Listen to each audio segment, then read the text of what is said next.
Aucun avion ne peut s'y poser, aucun bateau ne peut y accoster, aucun véhicule ni aucune personne ne peuvent s'y rendre sans autorisation d'Israël ou de l'Égypte. Vous l'aurez compris, il s'agit de la bande de Gaza, la plus grande prison à ciel ouvert au monde, qui vit sous blocus depuis plus de 10 ans.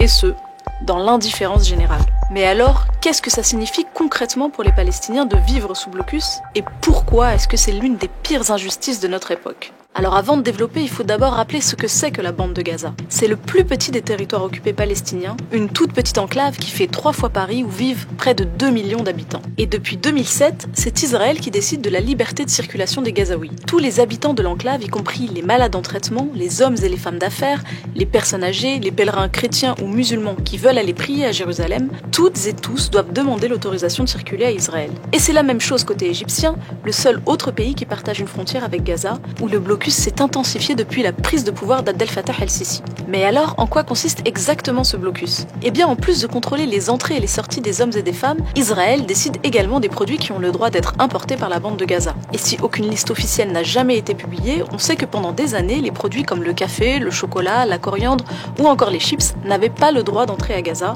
sous prétexte de lutte contre le terrorisme. Et évidemment, Israël a aussi décidé d'interdire l'importation de ciment, ce qui a ralenti considérablement la reconstruction après l'offensive de 2014. Mais ce n'est que la partie la plus médiatisée du blocus qui a en réalité un impact sur le moindre mouvement des Gazaouis. Et la nouvelle arme utilisée par Israël pour faire pression sur les Palestiniens, c'est l'électricité.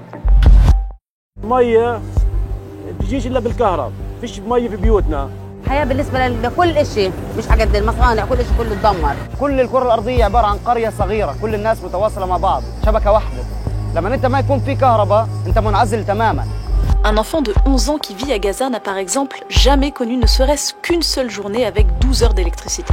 Puisque c'est Israël qui décide ce qui entre et ce qui sort, c'est aussi Israël qui fournit la bande de Gaza en électricité, et les Gazaouis ont droit en général à 8 heures d'électricité par jour, sauf quand l'occupant décide de réduire la fourniture à 2 ou 4 heures. Et les conséquences du manque d'électricité sont connues, sur les hôpitaux qui ne peuvent plus fonctionner, sur les usines de désalinisation de l'eau qui ne peuvent plus fournir d'eau potable.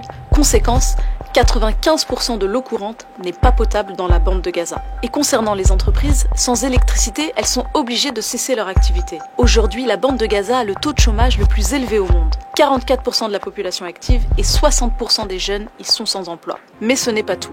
Israël a également délimité des zones interdites à l'intérieur de la bande de Gaza, ce qu'on appelle les zones tampons. Pour le secteur agricole, ce sont des zones qui sont tout simplement interdites aux Gazaouis et où les soldats israéliens n'hésitent pas à tuer les agriculteurs qui les franchissent. Ces zones tampons auraient réduit les terres agricoles de Gaza d'au moins 30%.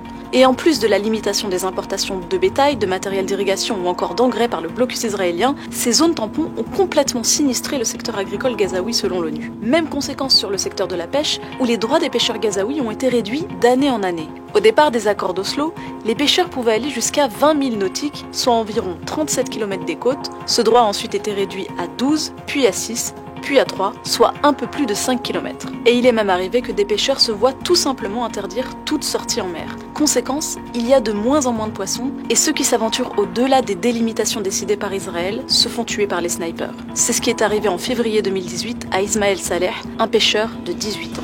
Et le constat est alarmant. 80% de la population de la bande de Gaza dépend aujourd'hui d'une aide internationale et 61% de cette population souffre d'insécurité alimentaire. Et là où le problème s'aggrave, c'est qu'en plus d'accentuer les besoins d'aide humanitaire, Israël limite la capacité des agences à délivrer cette aide humanitaire. C'est la raison pour laquelle l'ONU a qualifié ce blocus de punition collective. Et tout ça, c'est sans parler des 3 dernières attaques israéliennes qui ont, en plus des pertes humaines, causé des dégâts matériels considérables, dont la reconstruction est toujours bloquée. En 2016, environ 50% des bâtiments détruits en 2014 n'avaient toujours pas été reconstruits.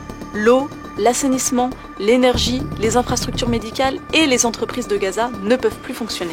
Et si Israël a décidé d'asphyxier la bande de Gaza depuis plus de 10 ans, c'est pour punir les Gazaouis d'avoir élu le Hamas lors des élections de 2006. Une élection démocratique qui ne plaît ni à Israël, ni au Fatah qui dirige l'autorité palestinienne, ni à la communauté internationale qui laisse faire. Et qui paye le prix aujourd'hui? Les civils gazaouis. Alors, l'ONU estime que Gaza sera invivable d'ici 2020, mais est-ce que ce n'est pas déjà le cas?